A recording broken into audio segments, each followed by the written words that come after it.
Muy buenos días, bienvenidos al canal de Rubén Fidalgo. El protagonista de hoy es este Porsche 911 y uno de los primerísimos G. Concretamente esta unidad es de 1974, el año en el que se presenta la primera evolución, por decirlo de alguna manera, del Porsche 911. Si excluimos esas unidades que salieron al principio de chasis corto y luego se aumentó ligeramente la distancia entre ejes, el primer cambio realmente serio, entre comillas, que se hizo en el 911 fue en 1974 y este es uno de los primerísimos ejemplares. Os presenté el Carrera 3.2 y este es un 2.7S, como digo, de las primeras unidades de la generación G.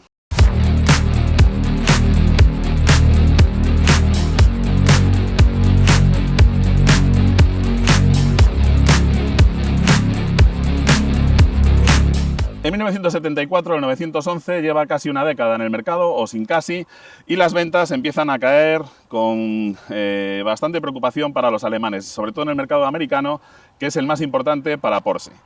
De hecho, también en el 72, aparte de la antigüedad del modelo, que lleva, como digo, casi 10 años en el mercado, pues una pequeña cagada que lanzaron en 1972 durante unos meses y que os comentaré después cuando estemos viendo el lateral de este 911, hizo que las ventas de los 911 cayeran bastante. Así que Porsche necesita con urgencia o rejuvenecer el 911 o incluso reemplazarlo. De hecho, el proyecto del 928 empieza a gestarse en esos inicios de 1970.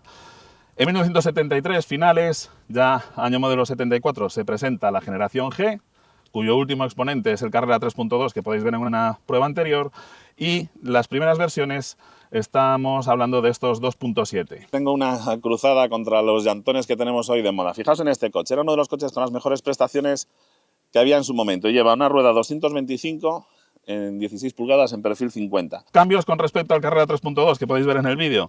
Si os fijáis, básicamente, bueno, los faros de largo alcance, que son un accesorio original de la época, y que los cerquillos de los faros son cromados, ya que los cromados siguen estando de moda.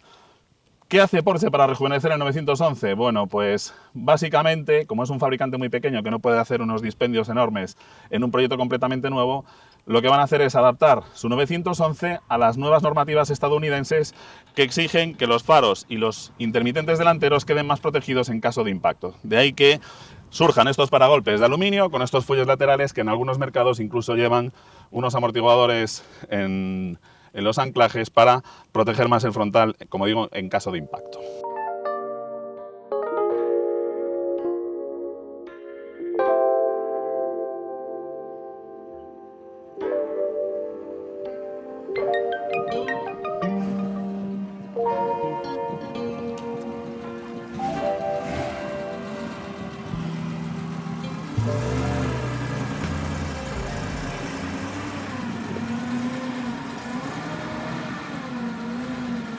A nivel técnico, los cambios introducidos en la generación G de 911 son mínimos. De hecho, estos coches se utilizan muchísimo para hacer réplicas de uno de los iconos máximos del 911, que es el 2.7 RS, conocido popularmente como cola de pato por la forma del spoiler trasero. Y este, que además ya tiene un bloque 2.7, es uno de los modelos predilectos para hacer este tipo de réplicas. Ya es que básicamente se cambia ligeramente el frontal, las aletas delanteras son idénticas, etcétera, aunque no os fiéis mucho, porque aunque en apariencia los coches sean exactamente iguales, nos parece que el parabrisas es idéntico, etcétera, realmente cuando te pones a ver los recambios e intentas montar unas piezas en otros, ves que no siempre casan.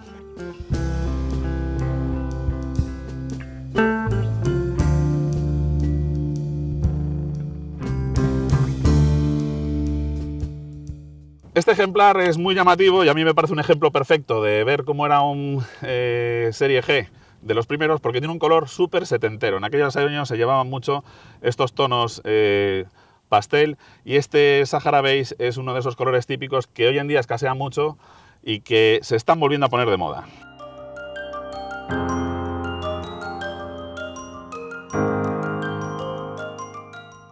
Muchos comentabais en la prueba del Carrera 3.2 que os gustaba más la silueta del 911 sin el spoiler trasero que aparecería cuando nacen los modelos turbo pocos años después de lanzarse esta generación G. Y aquí, pues eso, ya veis, las líneas más puras del Porsche 911. Y el detalle que os comentaba, que aparece en 1972 y que podréis distinguir cuando os encontréis con un Porsche 911 Model Year 72, es que en ese año decidieron que sería mucho más cómodo para los usuarios el poder rellenar el aceite desde una tapa exterior exactamente igual que la de la gasolina, de forma que en los Model Year 72 durante algunos meses introdujeron una tapa idéntica a la de combustible pero en esta aleta para rellenar el aceite. El problema es que no contaban con la torpeza de los usuarios. Y como no era muy habitual repostar gasolina en la aleta delantera, sino que todo el mundo estaba acostumbrado a que el depósito de los coches de gasolina estuviera en la parte trasera, muchos usuarios de 911 añadieron gasolina al aceite y provocaron muchas averías, con lo cual la fama de fiabilidad del 911 se puso en entredicho.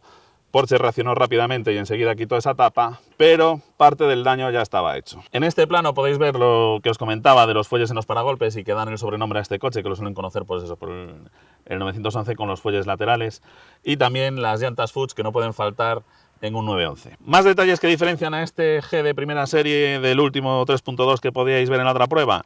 Todas las molduras van en cromado en lugar de en el color de la carrocería. Y los espejos retrovisores tienen un diseño más fino y tal vez algo más elegante. Las manezas de las puertas también cromadas, en fin. El coche mantiene mucho más la estética de los primeros 911.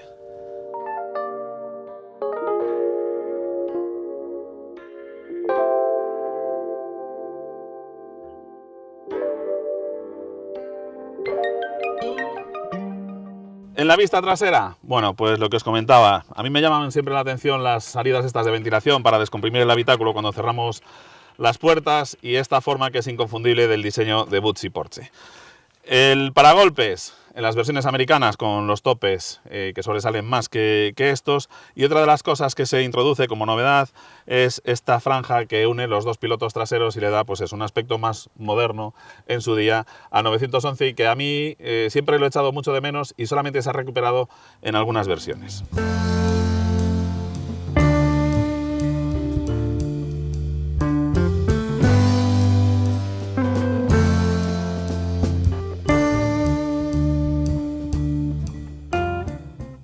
Ya que lo tenemos en este plano, pues hablar de la mecánica. Como os decía, este es un 2.7, una evolución. Empezamos, os recuerdo, con los motores de 2 litros, después llegarían los 2.2, los 2.4, y en la primera generación el máximo cubicaje al que llegarían sería con el 2.7 RS. Al llegar la generación G sería el punto de partida, este 2.7, que tendría las versiones normales y las S, cuya potencia subía de 150 a 175 caballos. Los RS anteriores llegaban hasta los 210 a base de unos árboles de levas con mayor cruce, etc. En cuanto a alimentación, pues inyección mecánica Bosch Cayetronic de chorro constante y un motor que en su momento lo definían como bastante percherón, en el sentido de que tenía una entrega de par desde bajas vueltas muy contundente y una respuesta bastante alegre al acelerador. Más adelante la cilindrada crecería hasta los 3 litros y se convertiría en los famosos SC, que también son bastante utilizados para hacer réplicas de los 2.7 RS. Una mecánica muy fiable, eso sí, no le gustan nada los manazas y hay que estar bastante atento al mantenimiento de las cadenas de distribución.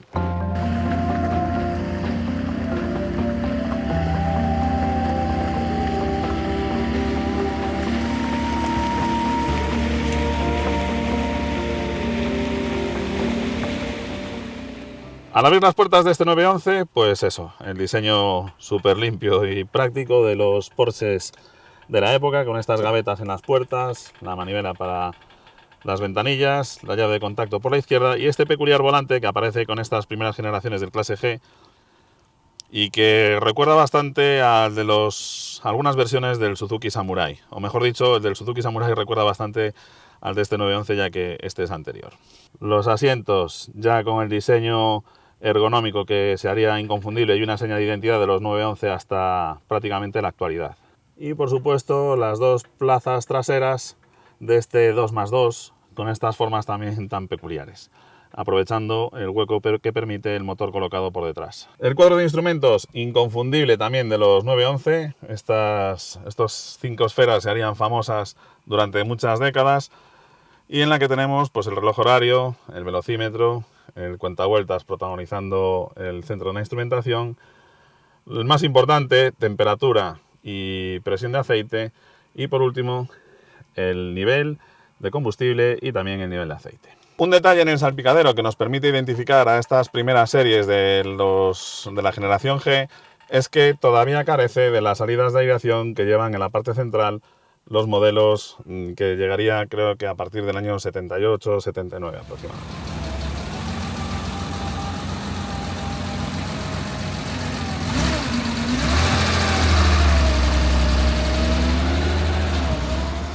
Muy bien, pues vamos a ponernos a los mandos de este 2.7S.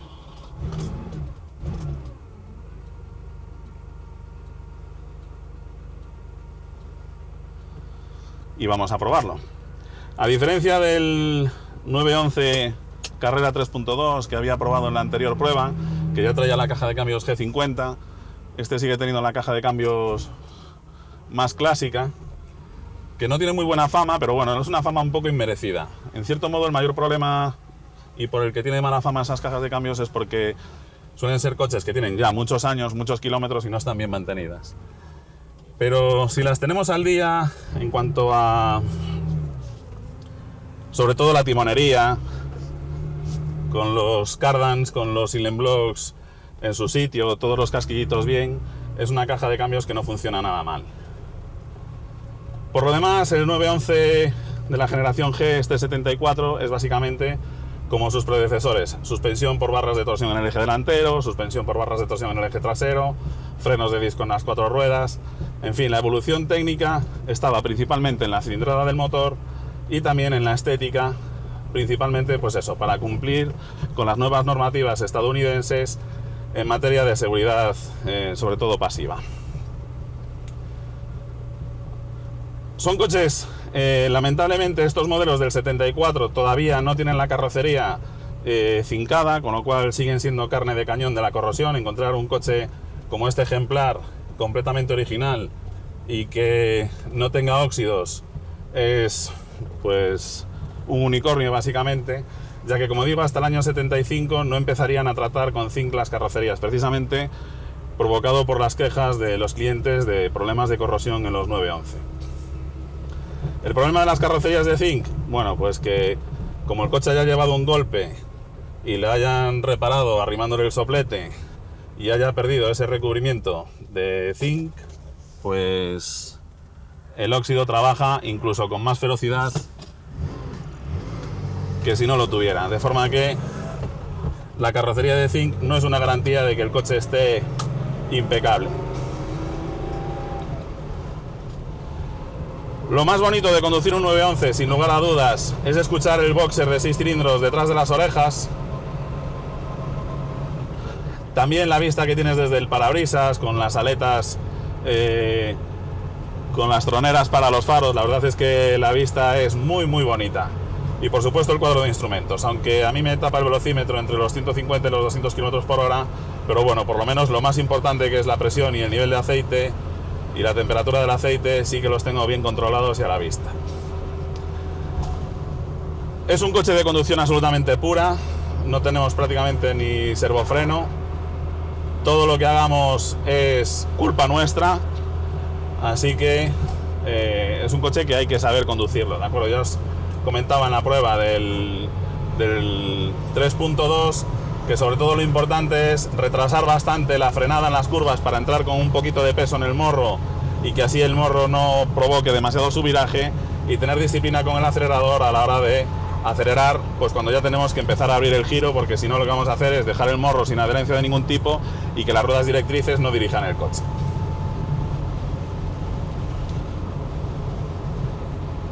En fin, a mí lo que más me gusta del 911 es que tiene un diseño que es absolutamente original, no hay ningún coche que se le parezca, algunos han intentado imitarlo pero no lo han conseguido, y eso, es toda una referencia. La conducción, pues confieso que a mí esto de llevar el peso colgado ahí detrás no me entusiasma demasiado. La ventaja que tiene esta configuración del 911, y por la que los pilotos que realmente tienen manos para llevar estos coches lo idolatran, es que como el coche es inestable por naturaleza, pues pasa como con los aviones de combate. Los aviones de combate, si os fijáis, tienen una aerodinámica con poquita sustentación natural y timones muy grandes. Lo que se busca es que sean ágiles en los cambios de trayectoria. Y el 911 es muy ágil en los cambios de trayectoria siempre y cuando uno sepa cómo hacer un cambio de trayectoria. Y es que aquí los cambios de trayectoria se hacen más con los pesos que con las ruedas directrices. Para cambiar de trayectoria a 911 hay que tener claro cuál es el reparto de peso que tenemos y jugar, pues eso, a darle más peso o menos peso, sobre todo al eje delantero. Lo ideal es eso, entrar, ya os digo, con un poquito de carga en el eje delantero. Como entres acelerando o aceleres demasiado pronto, te vas fuera.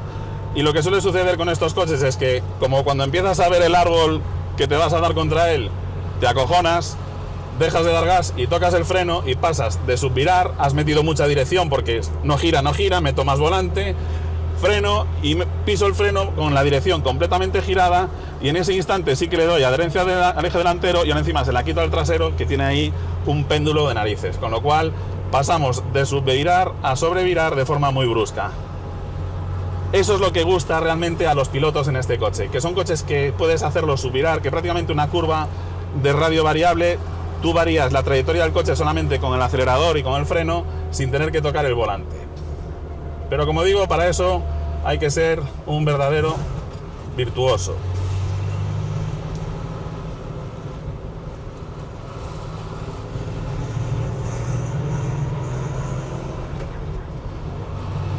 El motor de 6 cilindros Boxer tiene un sonido... A mí personalmente lo que me gusta del sonido de este coche es que suena a máquina, en el sentido de que te da la sensación de que eso no va a fallar en la vida. Echándole gasolina y aceite, esto va a encender siempre y siempre te va a llevar a donde quieras que te lleve. Suena eso a máquina industrial. No es un sonido excesivamente fino, desde luego suena, para mi gusto, es mucho más bonito el sonido de un Buso, o las mecánicas italianas. La verdad es que tienen una sonoridad, sobre todo en la aspiración, esos Weber. No hay nada como un Weber a la hora de hacer música con el motor. Son verdaderos saxofones esos carburadores. Pero aquí te das cuenta de que eso, tienes ahí básicamente una máquina irrompible, aunque, como os decía, hay que estar muy pendiente, sobre todo del desgaste de las cadenas de distribución, suelen acabar rozando contra las carcasas y, en fin, no son absolutamente irrompibles como también cuenta la fama. Además, bueno, también tienen tendencia a estirar los espárragos, en fin, tienen sus puntitos que hay que controlar sin lugar a dudas. Y luego que no hay que olvidar que estos motores, pues este coche tiene 52 años y las canas, pues hay que respetarlas. El motor está llenísimo de par, fijaos, voy en quinta, 1500 revoluciones por minuto, piso el acelerador, no se oye ni el más mínimo picado de biela. El motor no gana aceleración salvajemente porque, bueno, tampoco le estamos dando caballos, pero desde luego sí que se nota que hay pecho como para poder, con el desarrollo de la quinta, a estas revoluciones. Los frenos, bueno, pues hay que acostumbrarse al tacto de los pedales. A mí esto me recuerda muchísimo al Escarabajo 1302 que teníamos en casa. Esto es lo que suele pasar con estas cajas de cambios. En el momento que están los casquillos un poco tal, es fácil acertar con el carril de la tercera, cuarta. Pues eso, lo que os decía, los pedales son unos pedales que salen desde el suelo, pivotan aquí, y entonces cuando tú lo desplazas hacia adelante, el pedal parece que sube un poco, porque como está describiendo un arco de circunferencia, pues tiene ese tacto un poquito peculiar. La ventaja de este tipo de pedal, pues lo que os decía, el pedal tiene una palanca larguísima, de forma que aunque no tengamos un servofreno de vacío, realmente el coche estamos haciendo mucha fuerza con el pie en la bomba, de forma que somos capaces de aportar bastante fuerza de frenado al sistema.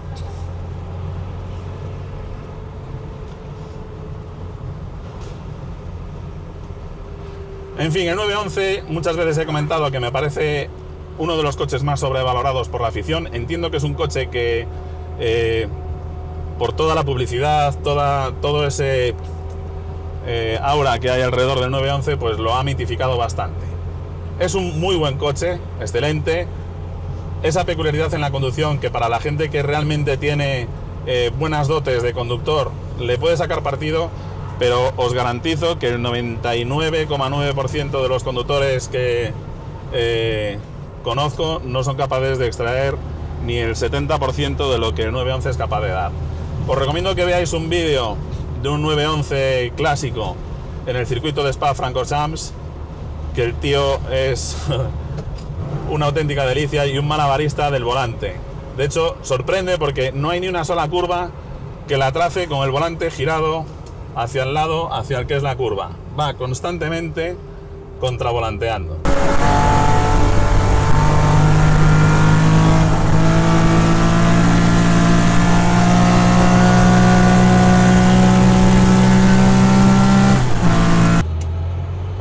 movernos un poco por esta vía rápida. El aceite ya lo tengo a 90 grados.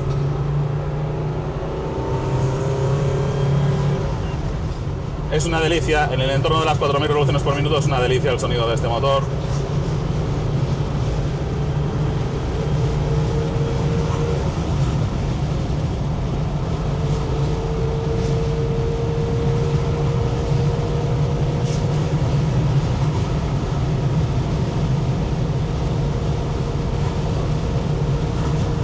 El problema con estos coches es que, como el peso es tan crítico, todo lo que tenga que ver con la suspensión y con la dirección tenéis que llevarlo en un estado excelente. Silent blocks, amortiguadores, el amortiguador de la dirección, todo tiene que estar lo más nuevo y perfecto posible, porque si no, son coches muy incómodos de conducir, porque constantemente tienes que estar corrigiéndoles la trayectoria.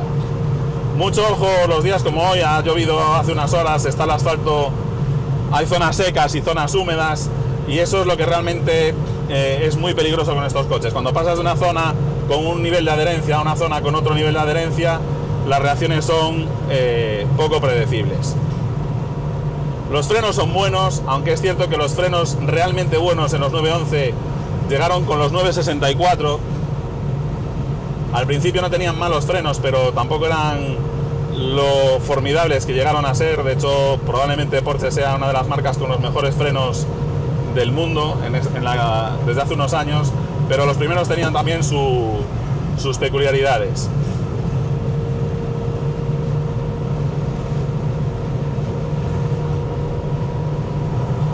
Me cuenta Javier, su propietario, a quien le agradezco que nos haya prestado esta primerísima serie del G de 911, que es un coche con el que ha hecho muchos kilómetros, ha ido a muchas concentraciones, pero en el que cuando llega a destino suele estar, pues eso, bastante fatigado. No es un coche demasiado cómodo para viajar.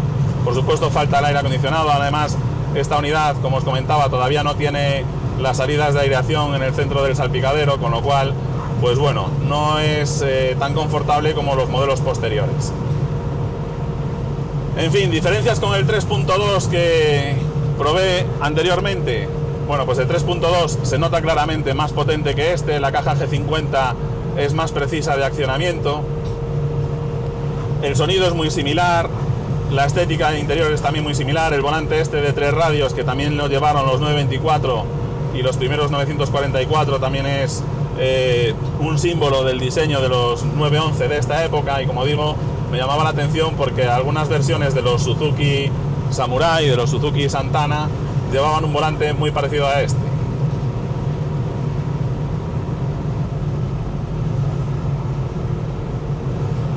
En fin, siempre es un placer conducir un 911.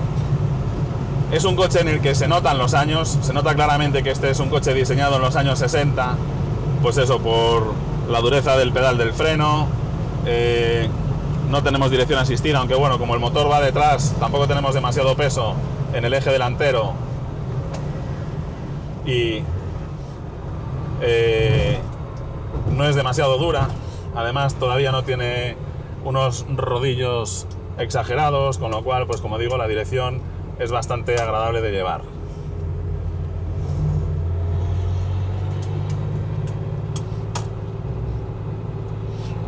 Sin necesidad de asistencia.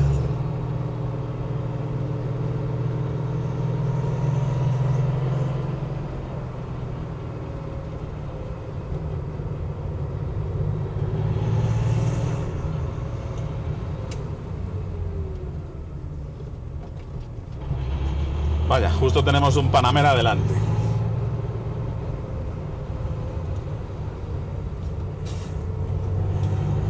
En fin, me gusta mucho este ejemplar porque lo veo que está en un estado muy original. El cuero del volante es el que tenía en su día. La carrocería también se ve que no está muy manoseada por chapistas.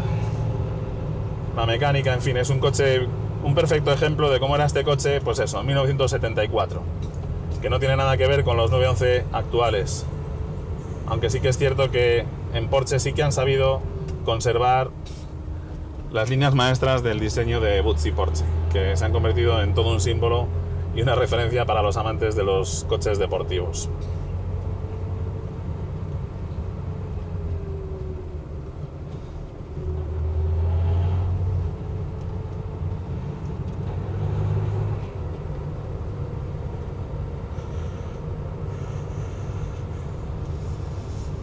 En fin, vamos a devolverle este coche a Javier, agradecerle que nos haya permitido ver, pues eso, cómo eran los 911 de esta generación. Probablemente sean los más interesantes de coleccionar porque son bastante más fiables que los primeros.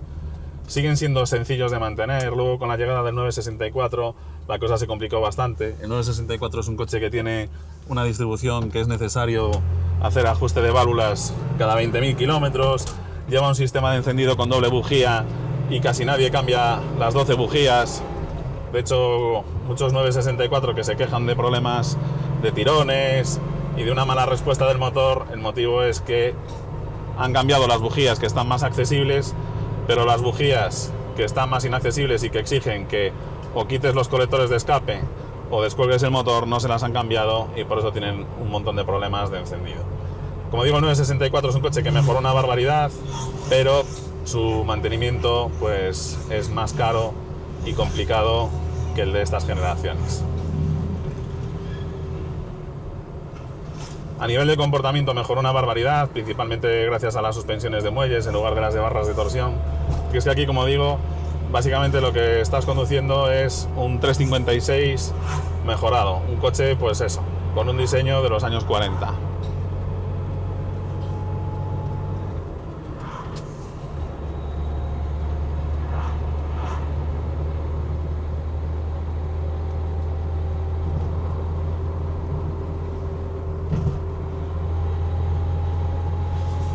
Bueno, vamos al encuentro de Javier y a devolverse su precioso 911.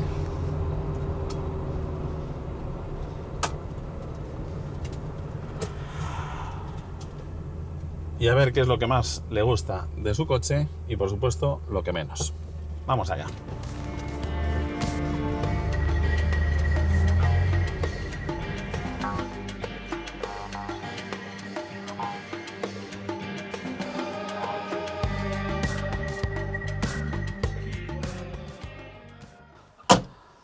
Muy bien, pues toca devolverle esta maravilla del 74 a Javier, a quien reitero el agradecimiento porque nos haya permitido ver pues cómo eran los 911 de los años 70, y toca ver qué es lo que más le gusta y lo que menos le gusta de su coche. ¿Qué es lo que más le gusta? Bueno, pues por supuesto el diseño. No cabe duda de que el 911 es algo, es un icono, es un símbolo, no ha trascendido más allá de lo que es un automóvil en sí mismo, en gran medida gracias a su diseño. Lo segundo que más le gusta es su conducción, tanto por su deportividad y las sensaciones que transmite, como porque es un coche que le permite pues, disfrutar de una conducción deportiva y también moverse a las velocidades a las que se mueve el tráfico moderno sin ningún tipo de limitación. Y lo tercero que más le gusta es la postura de conducción en sí misma, lo que ves en el puesto de conducción, la puesta en escena, digamos, del coche, pero tiene también su contrapartida entre las tres cosas que menos le gustan. Y es que, pues bueno, va sentado muy bajo, son coches con las suspensiones, como os decía, de barras de torsión, se sienta absolutamente todo, eso repercute en la cadera y a la hora de viajar pues resulta un poco más incómodo. Lo segundo que más echa en falta son comodidades, como por ejemplo el aire acondicionado también para moverse. Aquí bueno, vivimos en una zona en la que el clima es bastante benevolente y tenemos bastantes días de calor y se echa en falta el aire acondicionado. Son las dos únicas cosas que le gusta. Yo añadiría lo que os comento siempre con estos coches, y es que son coches que despiertan cierta envidia, sobre todo en un país con la poca cultura que tenemos aquí en cuanto al automóvil. Pero como digo, esto no es un defecto del 911, sino de nuestra educación. En fin, muchísimas gracias por aguantar hasta el final. Yo como siempre me despido deseándoos mucha suerte y hasta pronto.